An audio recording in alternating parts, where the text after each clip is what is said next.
ఈ నువ్వులు ఎంత అద్భుతమైనటువంటి, ఇప్పుడు ప్రతి ఒక్క క్యాన్సర్ పేషెంట్కి నా దగ్గరికి వచ్చే వాళ్ళకు వారానికి ఒక్కసారి నువ్వుల లడ్డు తినండి అని చెప్తే 6 వారాల్లోనే వాళ్ళ క్యాన్సర్ కూడాను ఉపశమనం కావడం మొదలుపెట్టింది. అది ఎన్ని క్యాన్సర్ పేషెంట్లో నాకు లెక్కలేదు. ఇప్పుడు blood cancer, bone cancer, lung cancer, గర్భకోశం క్యాన్సరు, ఈ క్యాన్సరు, ఆ క్యాన్సరు, ఏదేదో పేర్లు 30 రకాల క్యాన్సర్లు పేర్లు పెట్టుకొని ఉన్నారు. ఏ రకాల క్యాన్సర్లు పెట్టుకున్నా, పేర్లు పెట్టుకున్నా, మీరు వారానికి ఒకసారి నువ్వుల లడ్డు మీరు మీ పిల్లలు తింటుంటే ఏ క్యాన్సరు మీ దగ్గరికి రమ్మన్నా రాదు. ఇది నువ్వుల గ్యారెంటీ. ఇది నువ్వుల గ్యారెంటీ. నువ్వులంటే ఏమనుకుంటున్నారు?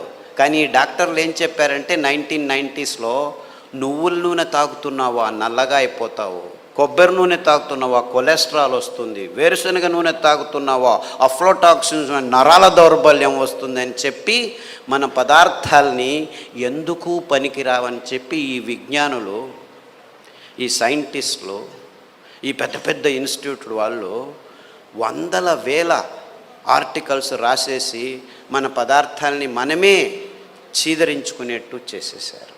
ఇన్ఫ్యాక్ట్ నువ్వులంటే ఏం తెలుసా? ఎవరైనా చస్తే మన దేశంలో అనాదిగా నోట్లో నువ్వులు పోసి చివర్లో నారాయణ నారాయణ అంటారు. ఎందుకంటారు? అప్పి ఆ దేహంలో ఏదైనా ప్రాణం మిగిలి ఉంటే నువ్వులు పోస్తే వాడు బతికి బయటపడతాడు, నువ్వులు పోసినా బతకలేదు అంటే వాడు చచ్చాడు, తీసుకెళ్ళు దేహాన్ని. ఇంత అద్భుతమైన మహత్వకరమైన ఇది తరతరాలుగా వస్తున్న సంప్రదాయం. దాన్ని మనం విశ్లేషణ చేసుకోకుండా, అంటే నువ్వుల్లో ఇంత మహత్వం ఉంది అని తెలుసుకోకుండా ఎవడో ఏదో చెప్పాడని చెప్పి నువ్వులు అదంతకదే 2 సార్లు మనం సామెలు కొర్రలు వేస్తుంటే అవంతకవే పెరిగేవి. ఇంత అద్భుతమైన పదార్థం. ఏ చర్మ రోగమైనా నువ్వుల నూనె రాస్తే మాయమవుతుంది. రాయాలని నాకు ఇష్టం లేదంటే పొద్దున్న లేచి 3 చెంచాలు తాగండి, మీ ఎగ్జిమాలు, చుండ్రు, పిండ్రు, ఏమి చర్మరోగాలన్నీ మాయమైపోతాయి. ఇంత అద్భుతం ఉంది. ఏ ఒక్క విజ్ఞాని ఇంతవరకు, ఫారిన్ విజ్ఞానులను వదిలిపెట్టండి, వాళ్ళకి తెలియదు, మన దేశంలో ఉన్న విజ్ఞానులు ఇంతవరకు ఒక్కరు నువ్వుల మీద రీసెర్చ్ చేసి ఒక్క పేపర్ కూడా రాయలేదు.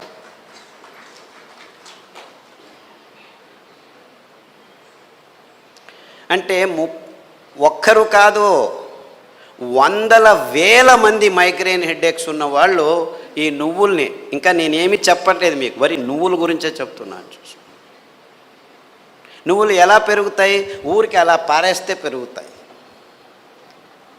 ఇంత అద్భుతమైన పదార్థం నువ్వుల నూనె. ఏ పార్శ్వవాయువు వచ్చినా, ఏ లక్వా వచ్చినా, ఏ నరాల దౌర్బల్యం ఉన్నా వారానికి 3 సార్లు మీరు నువ్వుల నూనె 2 చెంచాలు ఉదయం తాగితే మీ నరాల దౌర్బల్యాలన్నీ అలా మాయమైపోతాయి. పార్కిన్సన్స్, నువ్వు నా భార్యవా, ఎప్పుడు పెళ్లి చేసుకున్నాను నేను నిన్ను, మరుపు రోగం అంట అందరికీ, పార్కిన్సన్స్, ఆల్జైమర్స్ అంటే మర్చిపోతాడు వాడు వాడే అని తెలియదు వాడికి. అలాంటి రోగులు నా దగ్గరికి వస్తే, ఇప్పుడు అమెరికాలో అందరికంటే భయపడే రోగం ఇదే.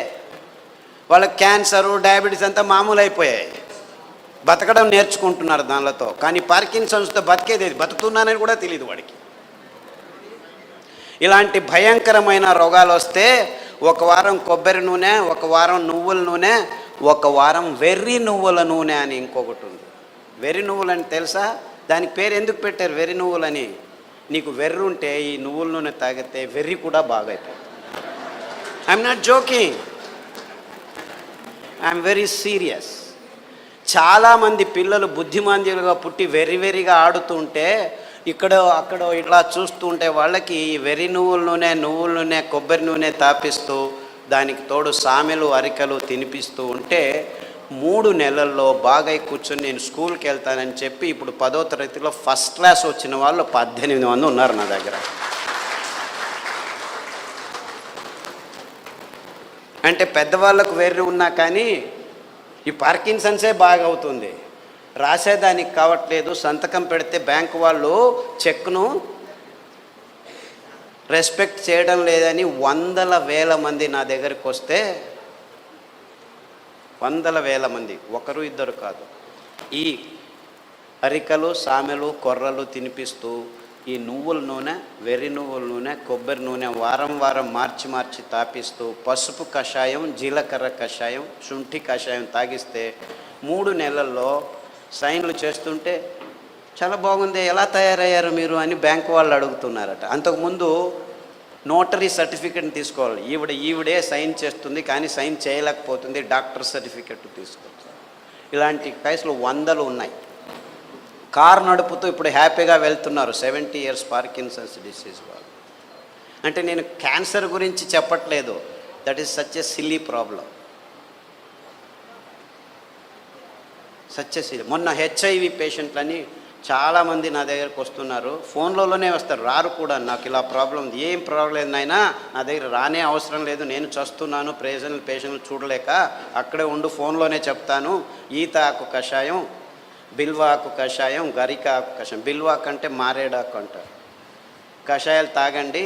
దానికి తోడు వేరుశెనగ నూనె, వేరుశెనగ ఆ గులాబీ రంగు చిప్పలో రెస్వెరట్రాల్ అని ఒక అద్భుతమైన పదార్థం ఉంది, ఇంకెక్కడా లేదు ప్రపంచంలో.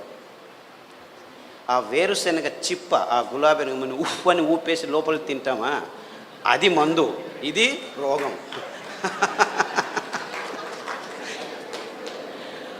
ఆ ఊపకుండా ఆ గులాబీ రంగు ఆ చిప్పను ఒక 10 గింజలు నానబెట్టి మొలకొస్తుంది, ఈజీగా బయటకు వస్తుంది, దాన్ని తీసుకొని తిను. దానికి తోడు వేరుశెనగ నూనె తాగితే అందులోనూ రెస్వెరట్రాల్ ఉంటుంది.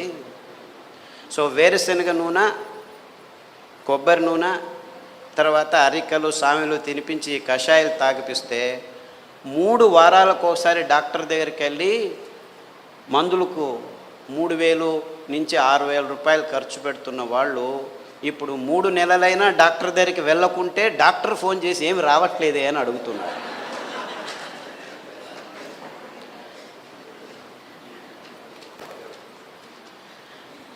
అంటే ఆ ఈత ఆకులో, ఆ మారేడు ఆకులో, ఆ గరికలో ఎంత అద్భుతమైన విషయాలు ఉన్నాయని ఎవరూ చెప్పేదానికి ముందుకు రావట్లేదు. వందల మంది. సో నాకు ఎక్కడ లేని సంతోషం.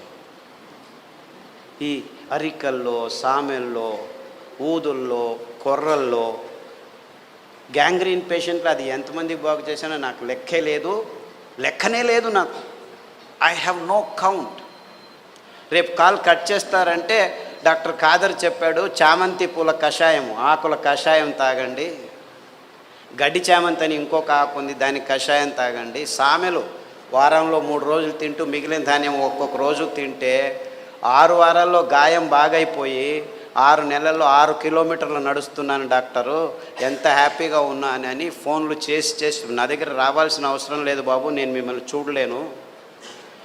ఫస్ట్లో 100 మందికి నేనే గాయం బాగు చేసి క్లీన్ చేసి అంతా చేసి బాగు చేసి, ఇప్పుడు నా దగ్గర రావద్దండి మీరే చేసుకోండి అని చెప్పేసి ఫోన్లలోనూ యూట్యూబ్లోనూ పుస్తకాల్లోనూ రాసేస్తే ఇప్పుడు ప్రతిరోజు ఇంకా ఫోన్లు బాగలేదని చెప్పి ఫేస్బుక్లో వాళ్ళే రాసుకుంటాను, వీడికి ఎందుకు చెప్పడం అనవసరం అని.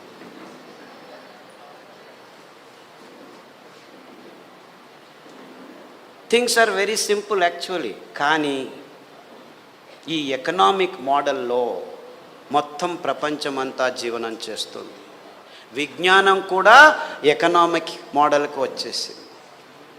ఎంత భయంకరమైన అసత్యాల్ని విజ్ఞానికము, వైజ్ఞానం అని చెప్పేదానికి పాలు అనే ఒక పదార్థమే చాలు. పాలంటే ఏమిటి? ప్లాస్టిక్ సంచుల్లో 10 రోజులు కోల్డ్ రూమ్లో పెట్టి హోమోజినైజ్ చేసి పాస్చరైజ్ చేసి చిన్నపిల్లల నోట్లలోకి ప్లాస్టిక్ బాటిల్లో ప్లాస్టిక్ నిపుల్స్తో పెడుతున్నది పాలనుకుంటున్నారా మీరు? పాలంటే తల్లి తన స్తనం నుంచి నేరుగా పాప నోటికి అందించే అద్భుతమైన అస్థిర పదార్థం. అంటే నేరుగా ఇంకా మధ్యలో ఏం ఉండకూడదు, నో ప్రాసెసింగ్, నథింగ్. అది మనిషి కావచ్చు, ఆవు కావచ్చు, పులి కావచ్చు, ఏనుగు కావచ్చు. పాలు నిర్వచనం ఇది. కానీ విజ్ఞానం పుస్తకాల్లో ఏం రాసుకుని కూర్చున్నాం మనం? పాలు పరిపూర్ణ ఆహారం అని అందరూ పాలు తాగడం మొదలుపెట్టారు.